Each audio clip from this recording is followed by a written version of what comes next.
We should have good terrain masking back here. Yeah, we're safe now, except for the Barons.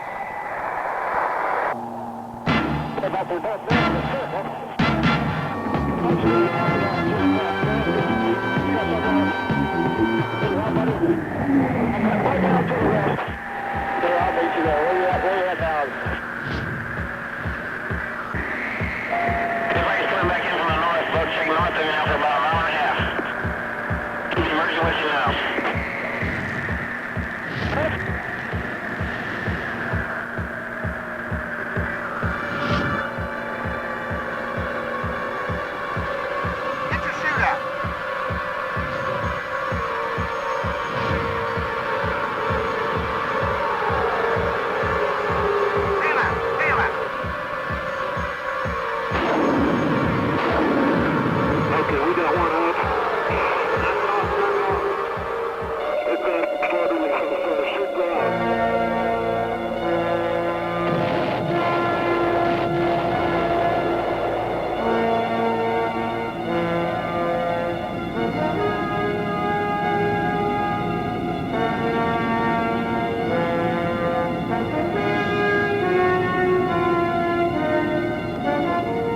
Although these crew members did get out, this could have been the last few seconds in the lives of an F-4 crew.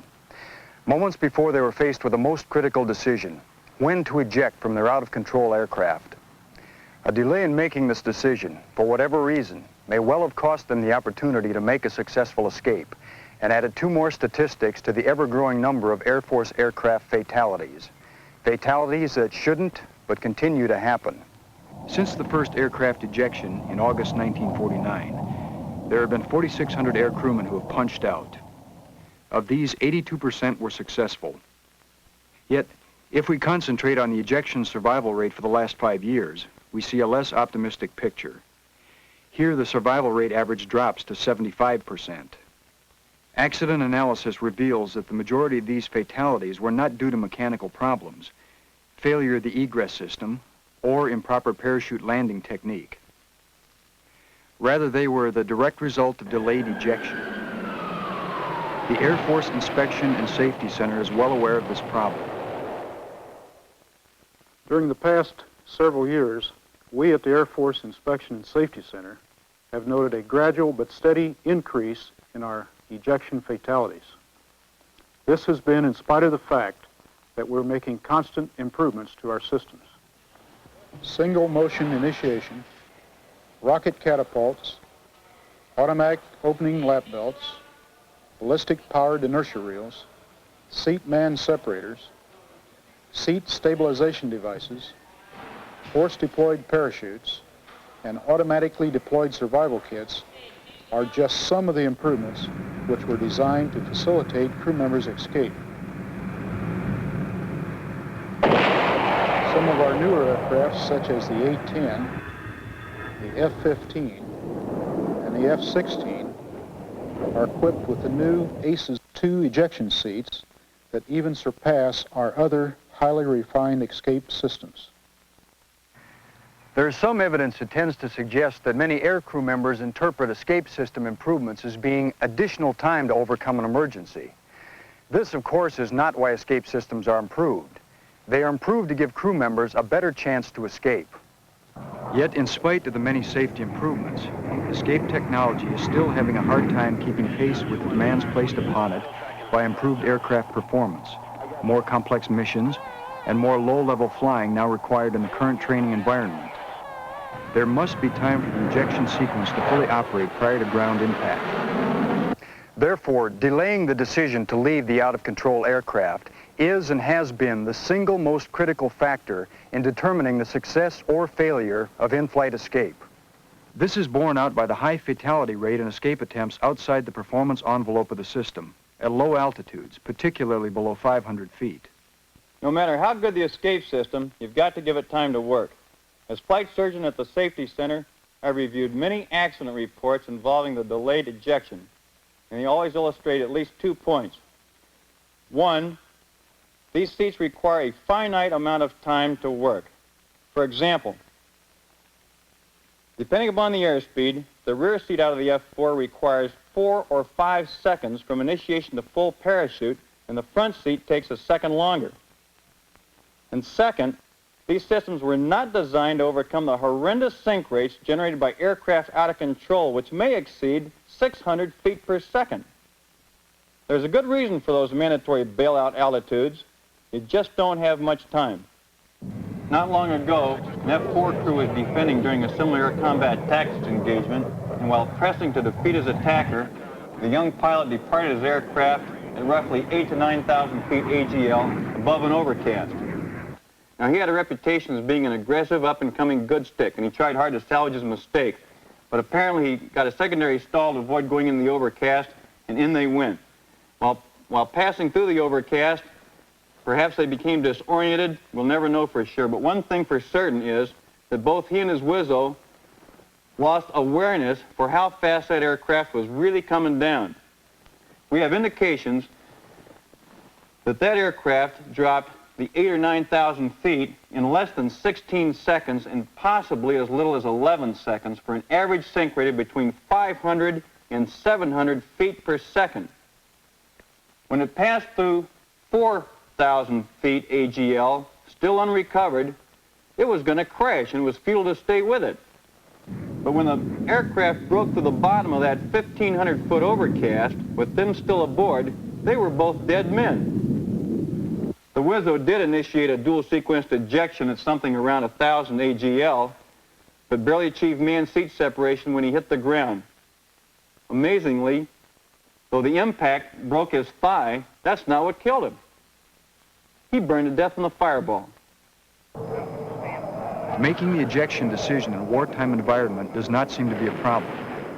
We know from our experience in Southeast Asia that there was little reluctance for crew members to go out of a battle-damaged aircraft. Their decisions were made quickly, almost automatically, without hesitation. As a result, there was a 95% survival rate. Yet in peacetime, the decision to eject from a disabled aircraft is not always an easy one to make. In-depth analysis of aircraft accidents reveals that a number of psychological factors may be deeply involved in the decision. One expert with insight into this very complex problem is Mr. Rudy Delgado, Egress Systems Safety Manager at the Air Force Inspection and Safety Center. These are some of the other recorded reasons for delaying the ejection decision. Besides this, we think there's other things such as stigma, ego involvement, peer pressure, and command emphasis that tend to argue against a timely escape decision. However, in my opinion, the single most important element in delayed ejection is lack of situation awareness. That is, the pilot becoming so engrossed in trying to overcome his problem that he loses awareness of the overall situation, such as altitude above the ground, the recovery envelope of the aircraft, or the safe escape envelope. This usually results in a late ejection attempt or no ejection attempt at all. Situation awareness played an important role in a number of recent successful ejections. One, over the Nevada desert in late 1980, started out as a routine F-4G training exercise. I'm Lieutenant Colonel Roger Ayers, stationed at George Air Force Base. Fly the F-4G Weasel. On the 17th of December, we were up at Tonopah Electronic Warfare Range as I completed a strike shot on one of the emitters up there. Got a blink of master caution light. Started to climb out, and the entire caution panel had failed. As I checked the utility hydraulic pressure, it was down to 0. All other engine instruments read normally. Climbed up, leveled off at about 13,000 feet and 350 knots. By this time had lost PC-1, PC-2, and utility. The aircraft started an uncommanded roll to the left. This time made a radio call that we were ejecting, and followed that by ordering the Evo to eject at that time. Watched him go through the mirror, and as soon as he cleared the aircraft, about 45 degrees of bank, I initiated ejection. Took until we were approximately about 130 degrees of bank, maybe 40 degrees nose low by the time my ejection seat fired. while the entire process took about 45 seconds from the first blink of a master caution light to ejection, the decision to eject probably was made back in pilot training. The aircraft was uncontrollable. I had no flight controls and no hope for recovery of the aircraft. If I had it to do over again, while I assumed a good position overall for ejection, I did not let go of the stick and did not pull the handle with both hands, and subsequently my right shoulder was broken during the ejection process.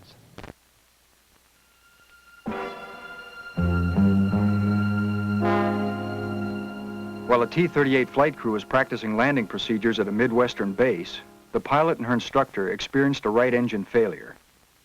I'm Lieutenant Julie Fee. As a student pilot, I was recently involved in an emergency in a T-38 aircraft at my home base. We came back from a routine sortie to do a heavyweight no-flap touch and go, and as we were climbing out, we got a fire in the right engine. We shut the engine down, but the fire burned through the control cables that led to the stabilator, and we had no pitch control. About that time, my instructor said it was time to get out of the aircraft. I said, okay, looked down and pulled my hand grips up and waited to hear him go behind me. Heard the boom, I squeezed my triggers, and that was the end of it. It was not nearly as scary as I'd always thought it would be. I'd been really bad in aerospace physiology training. I just hated parachute landing falls, and I was terrified of ever having to eject. I thought I'd never have to do it.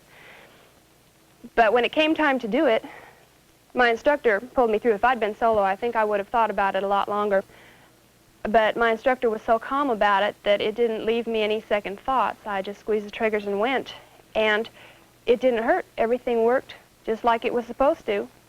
I know if I was ever in a situation like that again, I wouldn't hesitate for a second to pull the triggers because it works like it's supposed to and it doesn't hurt. Over the California desert, an A-10 was test-firing ammunition with a new flash suppressant. Lieutenant Colonel Rusty Gideon was piloting the aircraft and can relate what happened. About 3 years ago, I was involved in a flight test mission out of Edwards Air Force Base in an A-10, during which some problems developed which caused me to have to bail out. The problem was a double-engine compressor stall, which led to a double-engine overtemperature, and then I shut both engines down, attempted to cool them down so that I could then restart them. However, ran out of altitude before having completed that full sequence, so I had to bail out. I've always thought that it's sometimes difficult, sometimes easy to make an ejection decision. The easy ones are when your wing gets shot off, or your engine blows up, or your flight controls lock up. It's pretty self-evident that it's time to leave the aircraft. There's other times when the pilot hopes he can salvage the situation, or he hopes things are going to get a little bit better. But by waiting that extra moment, it's certainly possible that you're going to put yourself out of the ejection envelope. In my case, there was some question in my mind as I descended through what appeared to me to be 2,000 feet, because I had actually seen one of the engines light off and begin its start cycle. However, I've never regretted the decision to bail out when I did, because I'm still not sure that it would have lit off and that it would have provided the amount of thrust I would have needed to recover the airplane. As far as the ride in the parachute, it was a little bit violent at first. It takes about 2 seconds from the time you pull the handle until you're in the chute. Then it was very quiet, and once my senses caught up with what was happening to me, it felt very comfortable. I'd been there before numerous times during the training, and the rest of the ride down was very comfortable. While conducting high angle of attack tests on an F-111, another pilot was faced with an ejection decision. I'm Colonel Pete Winters. We were conducting high angle of attack testing on the F-111. On this particular day, we were conducting accelerated stalls at 35,000 feet to check the departure characteristics of the airplane. We had already conducted one test in which the airplane did depart as predicted in a rolling departure and then recovered rather rapidly. We decided to go to our second point. The second point was an accelerated stall, 2Gs. The airplane departed as predicted, but then went immediately into a spin. I applied the recovery controls, and the airplane started to recover. We thought we were going to make it. but we were coming down very rapidly and passed through our spin chute altitude of 22,000 feet. I deployed the spin chute as briefed, and the spin chute came off in the maneuver. Now things weren't going as predicted. Both engines were stagnated. As we passed through our ejection altitude, and my chase pilot yelled for me to eject, which I did after very little thought. I don't believe that up to that point I'd even thought about ejecting.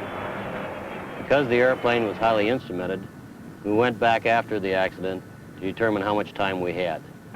We calculated 3 seconds. If we'd waited another 3 seconds, the chute would not have opened prior to hitting the ground.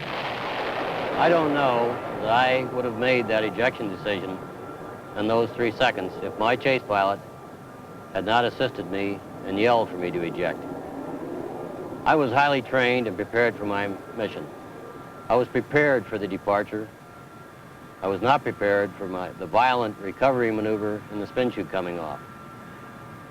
I don't know that if I departed in an operational world, if I could have made that decision to eject.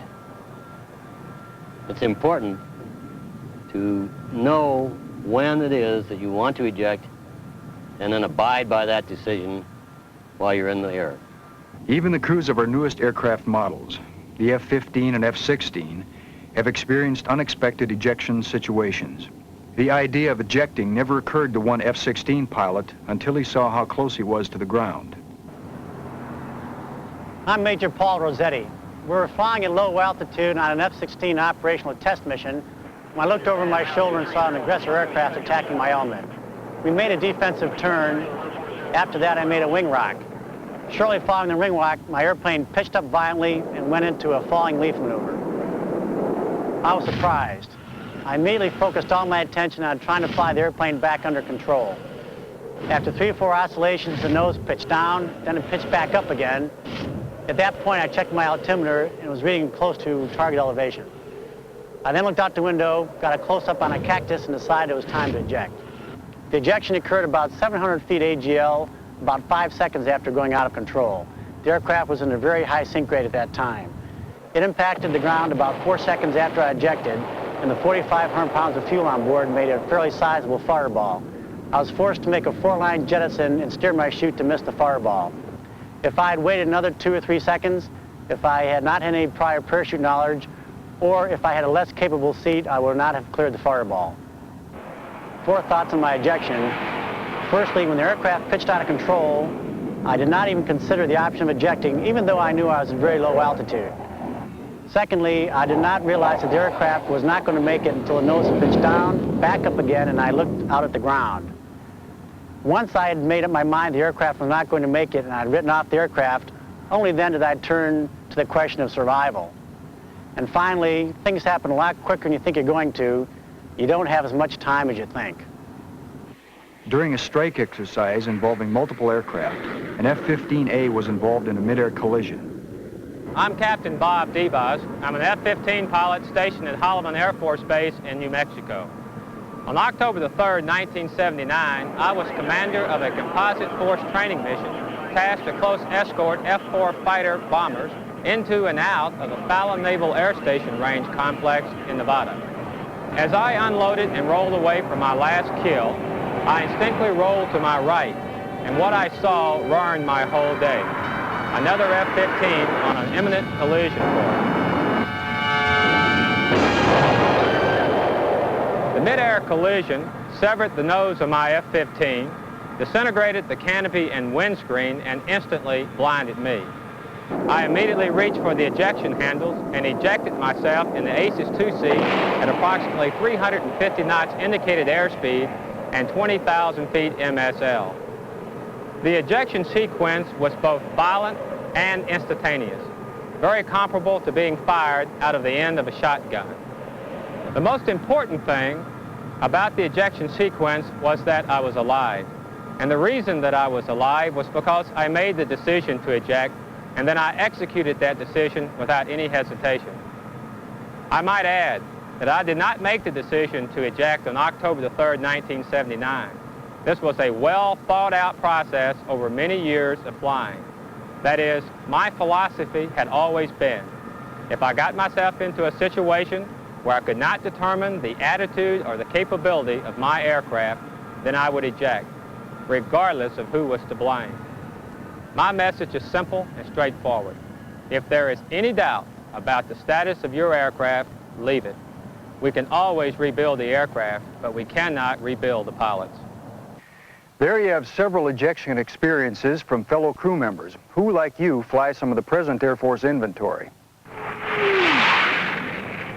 Speed in today's aircraft has doubled and quadrupled from that possible in older models only a few years ago. These higher speeds mean a reduction in the time a pilot has to perceive, to interpret, and to appropriately react.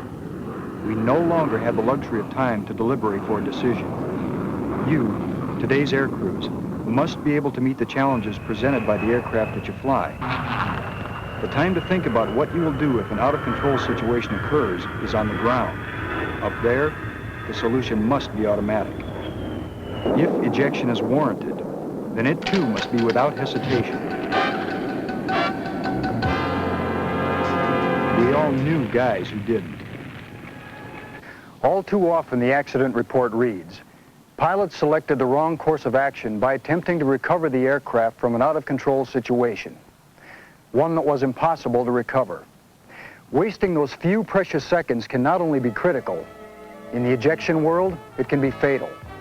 Don't let it be said that you ejected a second too late.